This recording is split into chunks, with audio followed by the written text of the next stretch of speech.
20 pieces of toast. What am I going to do with that? I'm going to make some bread stuffing today. Next week is Thanksgiving, so I'm going to be making my husband's grandmother's bread stuffing. However, this isn't her bread stuffing anymore. I don't make it nearly close to how she taught him many years ago.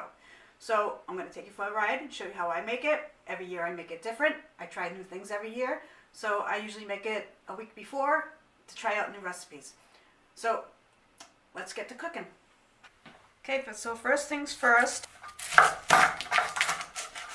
let's slice up an onion. Peel your onion.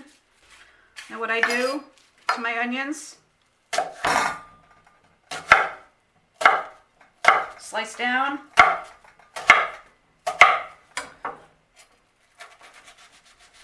One slice,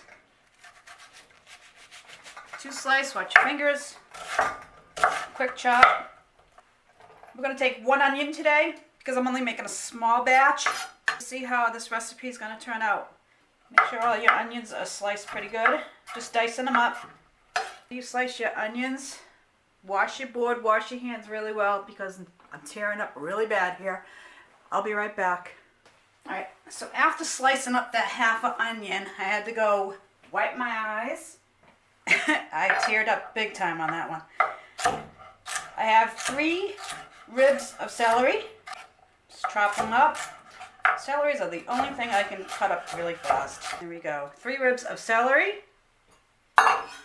Make sure you wash them before you chop. Much easier. I already did so. So we have roughly about a cup of celery, a cup of onions.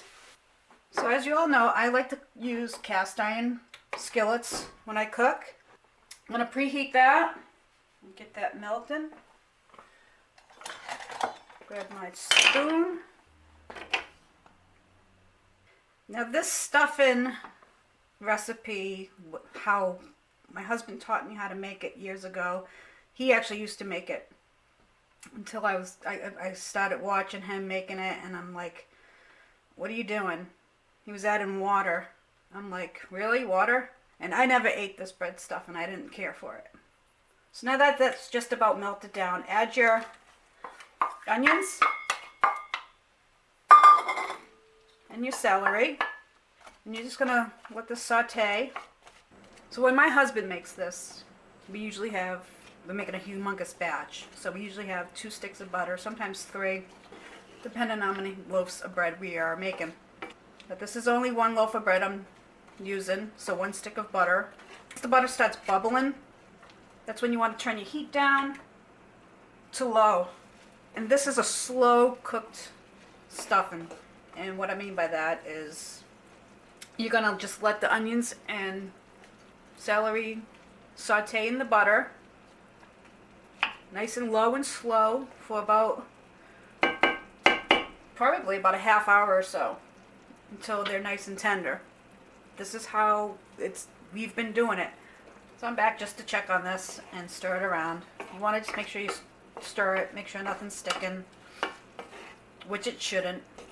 At this point, you're just flavoring up the butter. Now what I'm going to start doing now, the onions are starting to get translucent.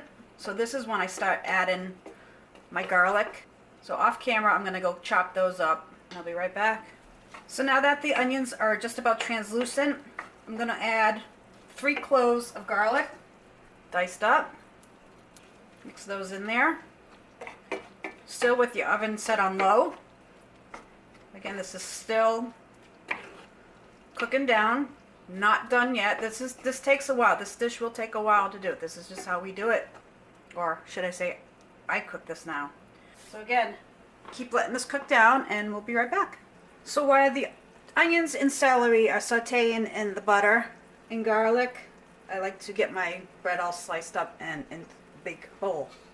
So all you're going to do with your toast, take a couple slices, and what I like to do is 3 slices across.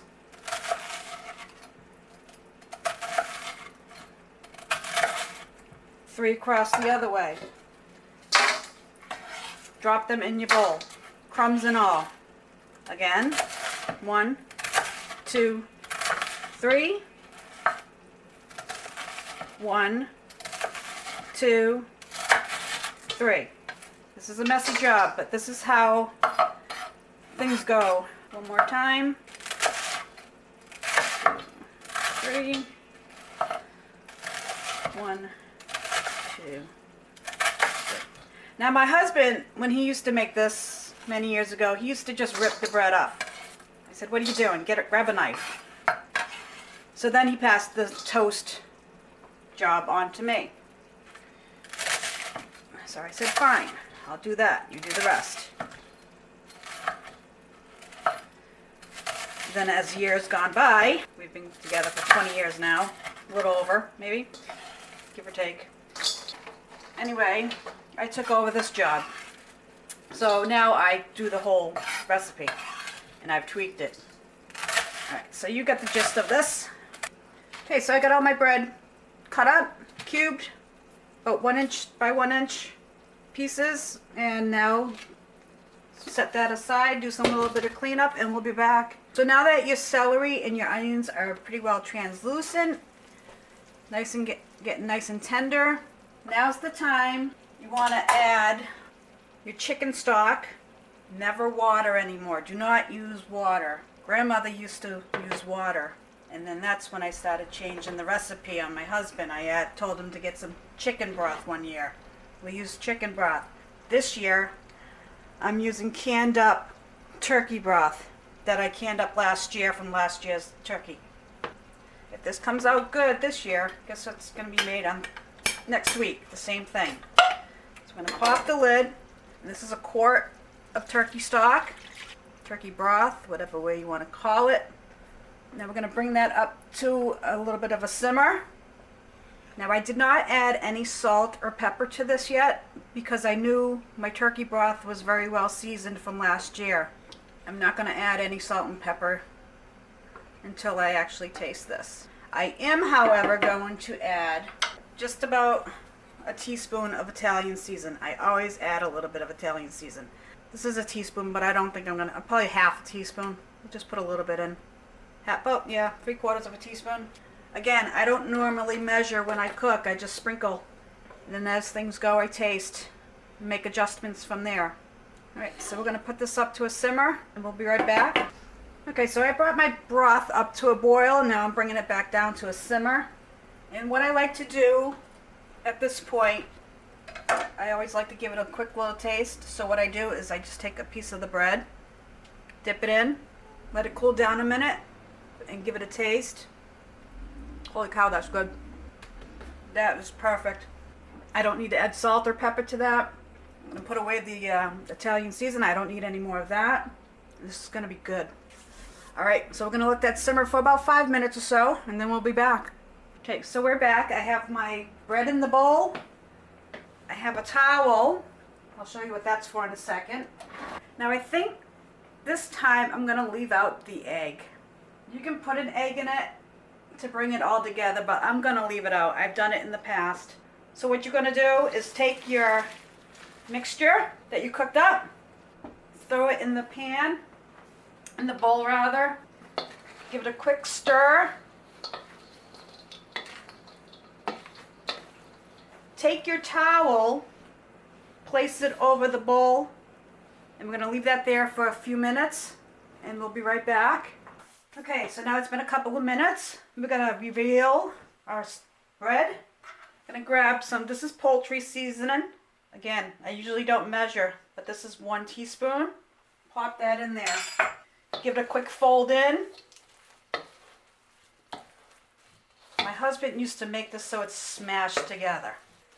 And it looked like mush, not very appealing to me. So like I said, I never ate his stuffing. One year he added way too much bell seasoning. I like to have chunks of bread in my stuffing. Grab a fork. Take a taste. Just a half teaspoon more of bell seasoning, and that is it. So we added 1.5 teaspoons and no more. Again, quick stir and a fold. Mix everything up really well. Now I'm just going to throw the cover back on my bowl and let it steam up just a little bit longer. Okay, so it's been a couple of minutes. Let's take that off. We don't need the towel any longer. Take a baking dish. Hopefully everything's gonna fit in that. If not, I'll transfer it into one that everything will. So take your bread stuffing, just pour it right on in, and press. Now, if you're gonna make this a day or two before, that's fine. You can just put aluminum foil right over this, cellophane, whatever you have, and place it in the refrigerator. And pull it out just when your turkey's done. Your turkey's got to rest anyway, so you can pop this in the oven for 30 minutes while your turkey's resting at 350. So right now I'm going to preheat my oven at 350 and we'll be right back. Alright, so my oven's preheated at 350. We're going to grab the pan, pop it right on in, set the timer for 30 minutes because I do things around the house and I tend to forget things. So we'll be back. Okay, so I took this out of the oven at 25 minutes. It's all nice and golden brown, so I'm going to let that rest for about 5 minutes, not even. And then I'm going to plate that up and give it a taste. Well, I hate to say it, guys, but this is nasty. Very, very nasty. Now let me explain to you what nasty means. This is mine and my husband's code word for it's really, really good. So good. Yep, this is what I'm having for lunch today. Everything is perfectly cooked. This is, I think, one of my best stuffings yet.